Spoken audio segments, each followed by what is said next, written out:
Now we come to lecture 8. After the propeller shaft comes the final drive and differential.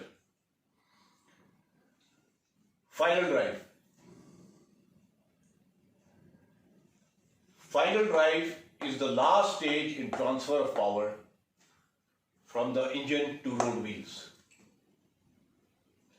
It provides a fixed reduction between the drive shaft and driving axles. Meaning, last stage, if you have seen behind big trucks on the road, there is a big, in the differential, in the back axle, there is a big center, there is a gola, you could say, and going, then the differential goes to the wheels.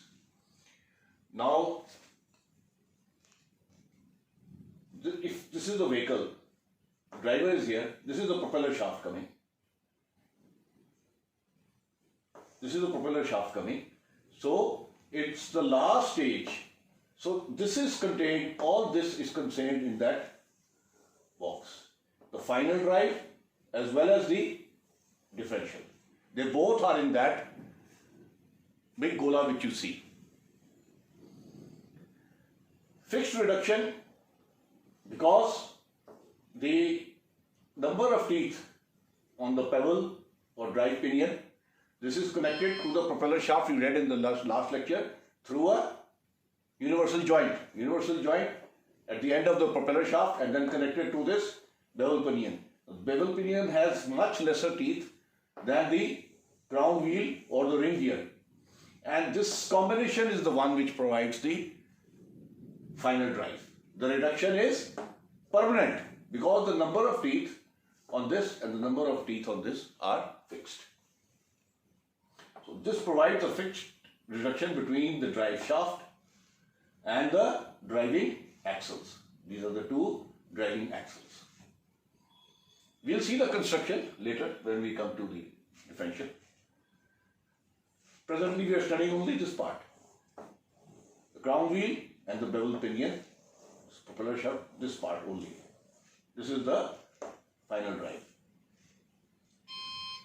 It brings down the speed of propeller shaft to that of wheels.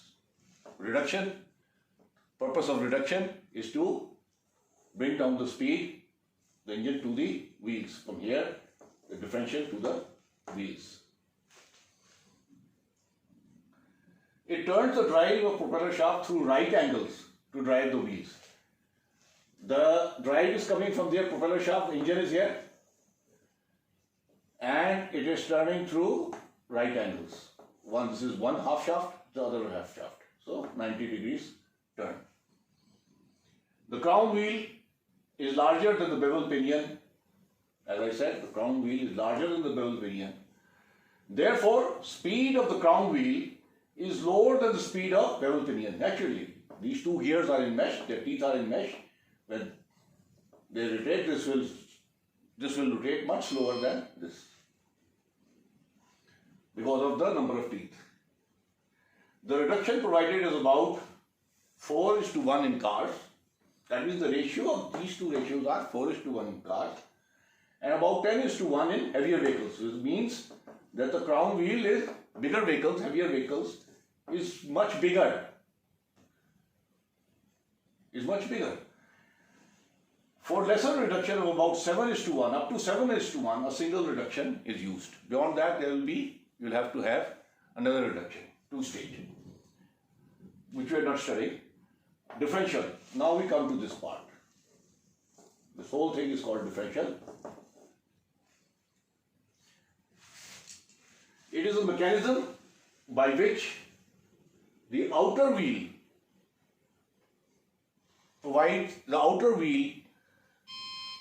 turns faster than the inner.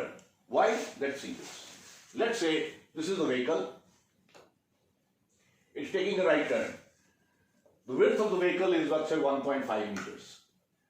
The inner wheel distance from this point is, let's say, 10 meters. This is 11.5 meters width of the car.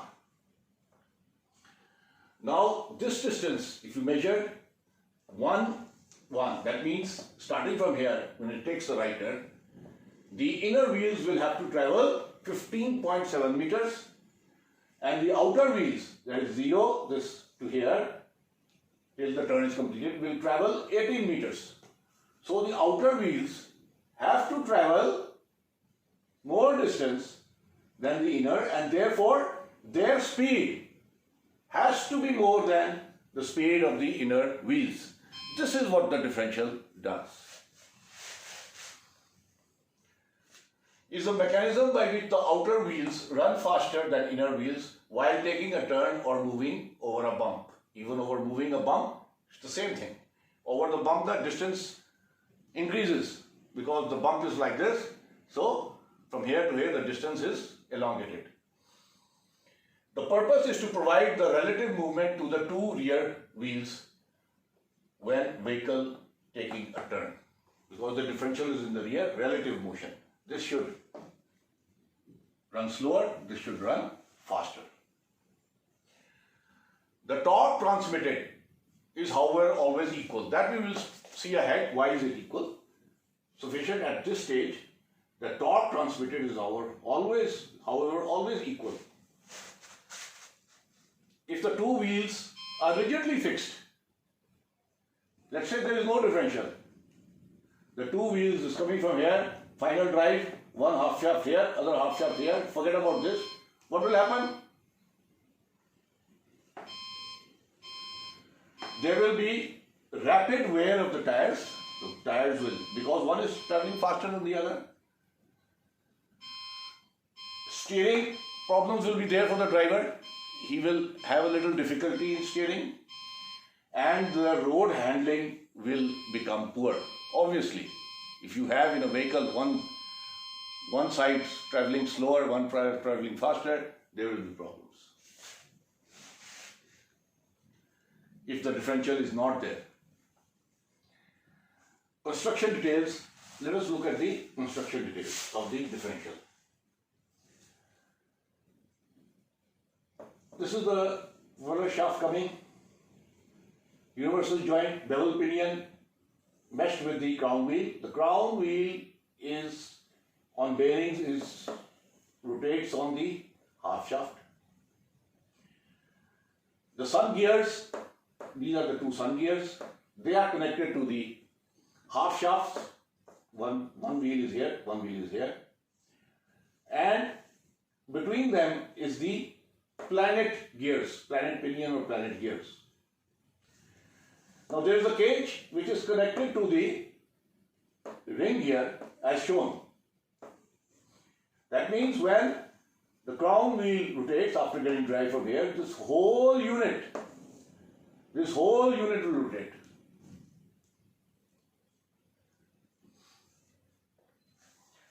This is the cross pin or spider which connects the two planet pinions to the with the cage. Now let us see the working.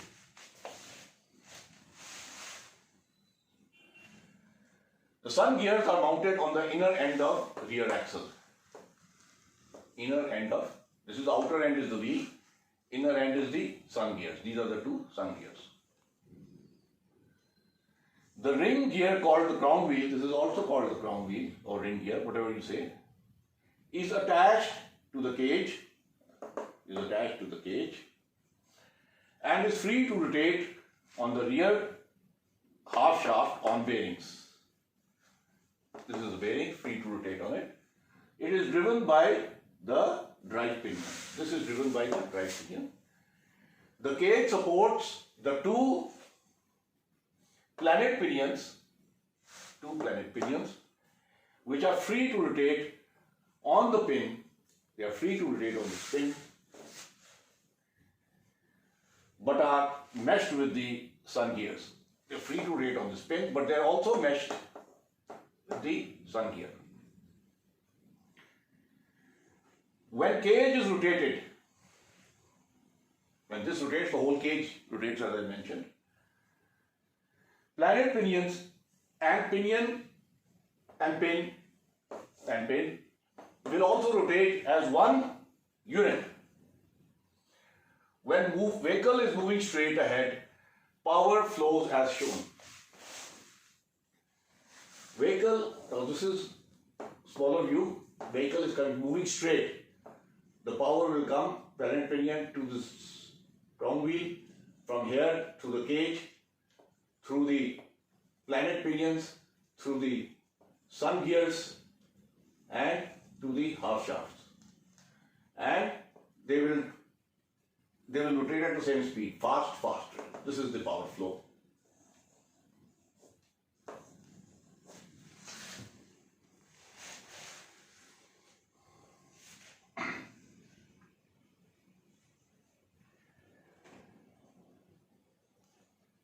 Straight. The drive pinion gives the power to the crown wheel, the drive pinion. The drive pinion gives the power to the crown wheel.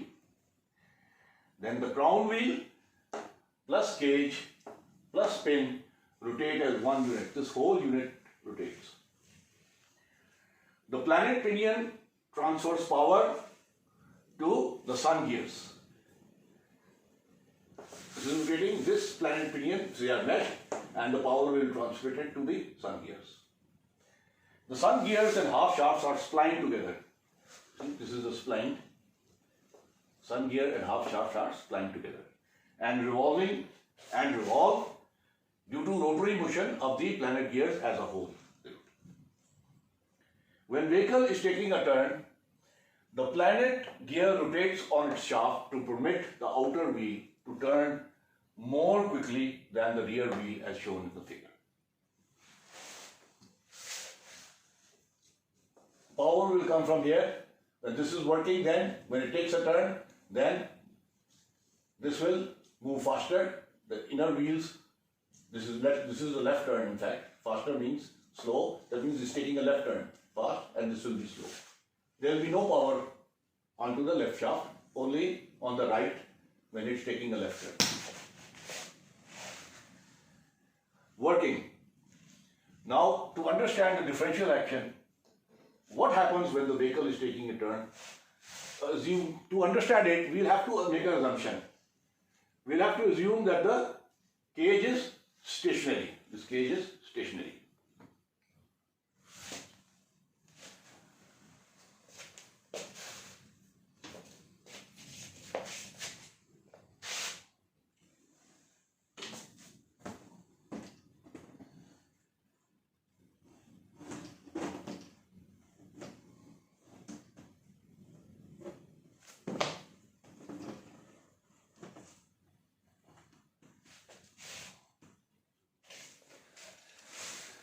Then turning one sun gear, when one sun gear will cause the other to rotate in the opposite direction. How opposite direction?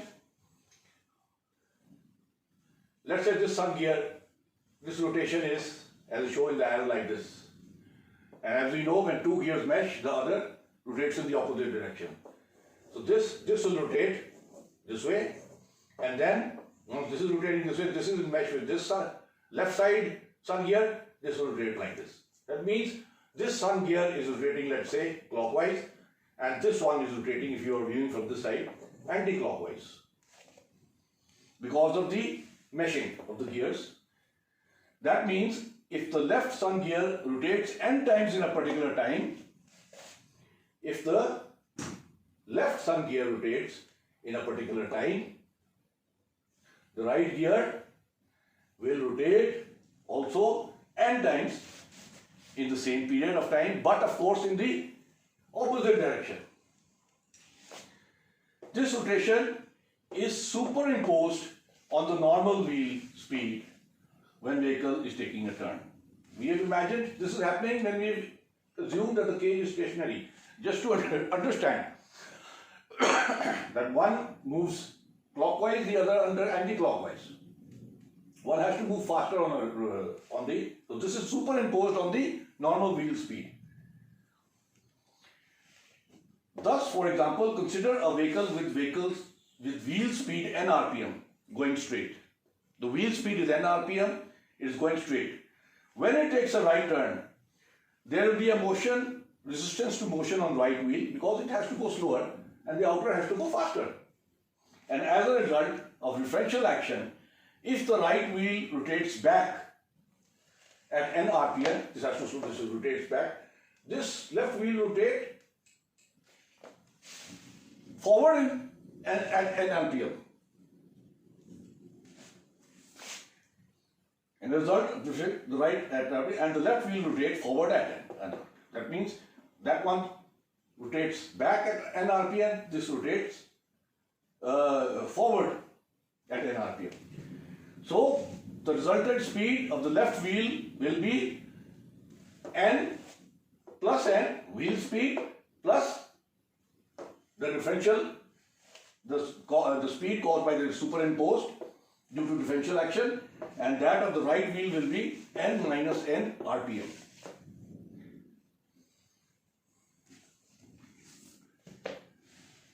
Fine. Torque action. We mentioned that the torque will be the same. Speed will be different, but the torque is always the same. Why? The torque from the final drive is also divided between the two half shafts. Between the two half shafts. As the planet pinions are free to rotate on the cross pin, they cannot apply different torque to the teeth on one side from the other side. Since they're both rotating, the torque, they cannot provide different torque to this and this. It has to be the same because the pin is connected to the cage. Therefore, they act as a balance and divide the torque equally. Torque is always equal between the two wheels of the axle, even when their speeds are different. The speed is very different, but the torque is always the same. So this finishes the final drive and differential. Next lecture, we will see the back axle or live rear axle. Thank you.